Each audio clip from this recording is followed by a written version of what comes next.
Hai, selamat datang di channel sejarah. Mari kita mengenal Ratu Kalinyakmat. Siapa Ratu Kalinyakmat? Tokoh ini mulai melambung tinggi setelah ada peristiwa sengketa perang antar keluarga keturunan Demak. Berawal dari penobatan Adipati Yunus, putra mahkota sulung Raden Patah, para putra Jinbun atau Raden Patah mulai berebut kekuasaan. Raden Kinin alias Pangeran Sedolepen lebih tua daripada Trenggana, tetapi ia lahir dari istri yang ketiga, sedangkan Trenggana lahir dari istri pertama. Perebutan kekuasaan antara putra Jinbun itu dicatat di dalam kronik Tiongkok Kelenteng Sampokong di Semarang yang bertarikh 1521. Dalam babat Tanah Jawi hanya dinyatakan bahwa putra Sultan Trenggana yang bernama Prawata berhutang pati kepada Arya Penangsang karena ia pernah membunuh Pangeran Sedolepen, ayah Arya Penangsang. Sunan Prawata adalah putra sulung Pangeran Trenggana. Dengan matinya Pangeran Sedolepen, maka Pangeran Trenggana dapat menduduki tahta Kesultanan Demak. Ia memerintah dari tahun 1505 sampai 1513. Sultan Trenggana meninggalkan 2 putra dan 4 putri. Putra yang pertama perempuan kawin dengan Pangeran Langgar. Putra yang kedua laki-laki yaitu Sunan Prawata. Dan putra yang ketiga adalah perempuan yang kawin dengan Pangeran Kalinyakmat. Putra yang keempat perempuan kawin dengan Pangeran Cirebon. Putra yang kelima perempuan lagi kawin dengan Joko Tingkir. Dan putra keenam adalah laki-laki yaitu Pangeran Timur. Dalam perebutan kekuasaan, Arya Penangsang pada saat itu dihasut oleh Sunan Kudus untuk membalas kematian ayahnya Raden Kinin alias Pangeran Sedolepen yang mati terbunuh oleh Sunan Prawata. Jika Sunan Prawata berhasil disingkirkan, maka Arya Penangsang dapat menjadi Sultan Demak.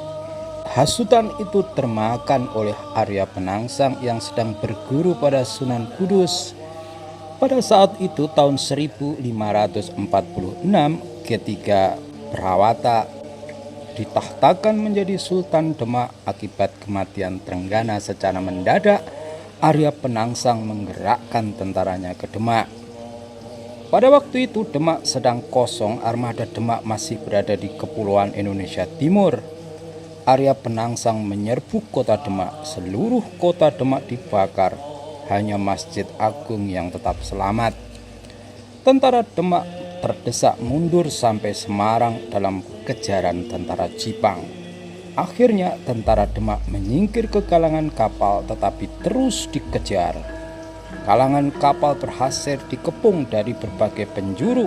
Kota Semarang termasuk kalangan kapalnya juga dibumi hanguskan.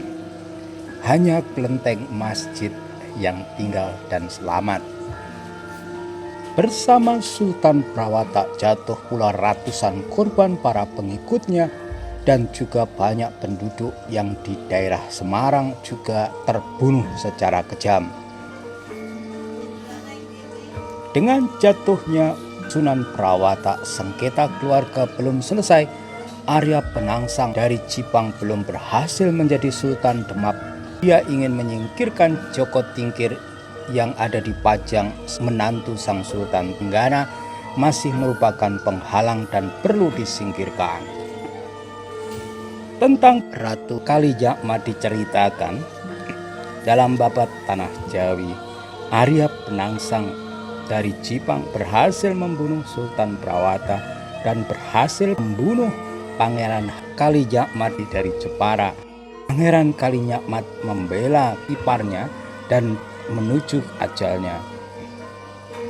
Sebagai protes terhadap kelakuan Arya Penangsang, janda Pangeran Kalinyakmat bertapa telanjang di Gunung Danaraja. Ia tidak akan berhenti bertapa sebelum Arya Penangsang Jipang berhasil dibunuh. Nyi Ratu Kalinyakmat mengundang sayembara, barang siapa dapat membunuh Arya Penangsang dari Jipang akan menerima segala harta benda miliknya, daerah Prawata dan Kalinyakmat.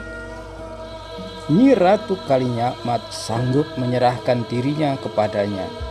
Kabar itu terdengar oleh Joko Tingkir. Karena Nyi Ratu Kalinyakmat adalah iparnya, maka Jaka Tingkir sanggup membalas kematian Pangeran Kalinyakmat. Demikianlah Jaka Tingkir menantang Arya Penangsang dari Jipang.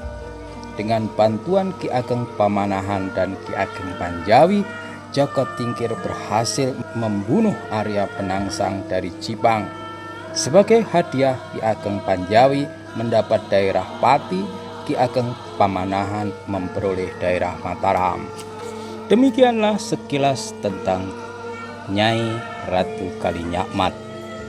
Semoga kita bisa mengambil hikmahnya.